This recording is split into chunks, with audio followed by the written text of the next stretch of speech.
Have you ever watched something so innocent, so familiar, and yet something about it felt completely wrong? What if one night the show you've always known turned into a nightmare? Imagine a lost episode of Peppa Pig, but this one isn't like the rest. This time, the sky isn't just dark, it's watching. The moon? It's blinking at you, and it has eyes.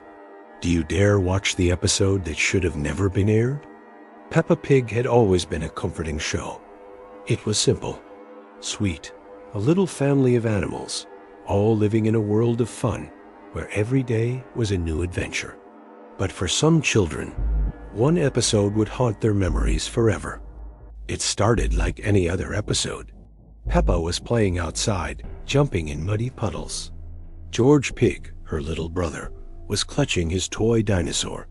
Everything seemed normal. But the night sky looked different. It was late when they finally went inside.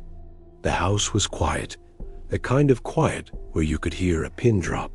For some reason, the moon hung unnaturally low in the sky. "Look, Peppa," George pointed out the window. His voice was tinged with a mixture of wonder and confusion. Peppa leaned over to see. "Two moons?" she asked, squinting. One moon was bright and full, glowing in its usual place. But the second was disturbing. Faint, dim, almost like it was flickering, as though it were a bulb about to burn out. But then it blinked. Peppa stared in disbelief. Had she seen that right? Was the moon blinking? "Must be my eyes," she mumbled, pulling away from the window. That night, as the family sat down for dinner, scary sounds filled the house. Thud, a soft, almost rhythmic sound, like footsteps on the roof. "Probably just the wind," Daddy Pig said, glancing nervously at the ceiling. But the thuds grew louder, almost like someone or something was moving up there, pacing back and forth.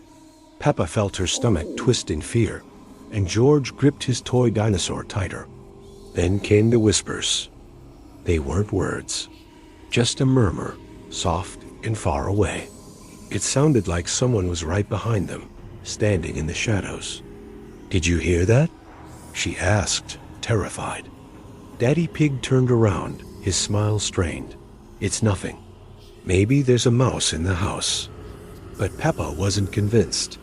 The whispers weren't from the house. They were outside. They were calling her. "Peppa, Peppa, come outside." Peppa hesitated, but felt a strong pull toward the window.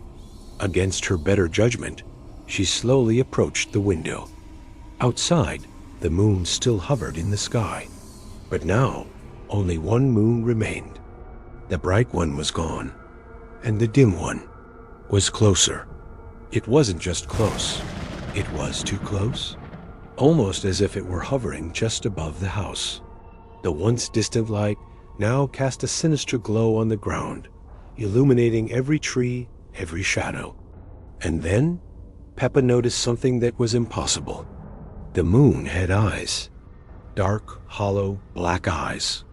Eyes that seemed to stare right into her. Eyes that seemed to see her, feel her every move. "Daddy!" she screamed. "It has eyes." But when she turned around to call for her father, the house was silent. No footsteps. No voices. Nothing. Her father, mother, and George were gone. Peppa rushed to the door, but it wouldn't open. The lock had twisted somehow, as if it had been tampered with. The whispers grew louder, closer, and now they weren't whispers at all. They were laughter. Dark, haunting laughter. The laughter of something evil. Something that had been waiting to strike. She was trapped.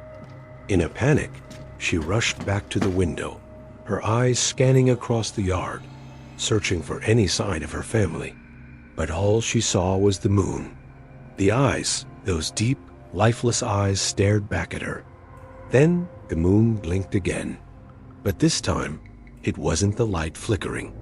The eyes on the moon definitely blinked. Peppa Pig screamed as she saw something worse. A figure emerging from the shadows beneath the moon. A tall, hunched figure, twisted and deformed, its skin pale and cracked, eyes glowing with an unfulfilled hunger. Peppa, it rasped, its voice coming from the moon itself. I'm coming for you? Peppa stumbled back in horror, but the room around her began to distort. Walls melted, the ceiling twisted, the floor shifted beneath her like a living, breathing thing. The house wasn't just haunted, it was alive. Peppa ran, but no matter where she went, she couldn't escape the eyes, the laughter, the feeling that something was right behind her. Every door she tried was locked. Every window she approached was barred. She couldn't wake up from this nightmare, because this wasn't just a nightmare. It was real. As Peppa's screams filled the house, the figure from the moon began to creep closer. Its skeletal hand reached out, pulling the very shadows toward it, swallowing Peppa in its darkness. And just before it closed in on her, she saw her family again. But they were no longer human. Their eyes were the same deep, black voids as the moon's. Desperate, Peppa scanned the room for something to defend herself with. But as she did, the figure laughed, and in a cruel twist, the glass mirror shattered into shards, each one reflecting not just her face, but the faces of everyone she had ever loved, their twisted, unrecognizable forms staring back at her. Peppa, join us, the figure whispered. The darkness swallowed her whole. The house, the moon, everything vanished in a burst of black. The episode ended abruptly, leaving the screen filled with static, a haunting echo of Peppa's scream still ringing in the silence. What happened to Peppa Pig and her family? Was it just a bad dream? Or is there something darker lurking in the shadows? Remember, some shows should never be watched, and some episodes should never be found. Subscribe for more scary Peppa Pig videos. Like the video if you love terror.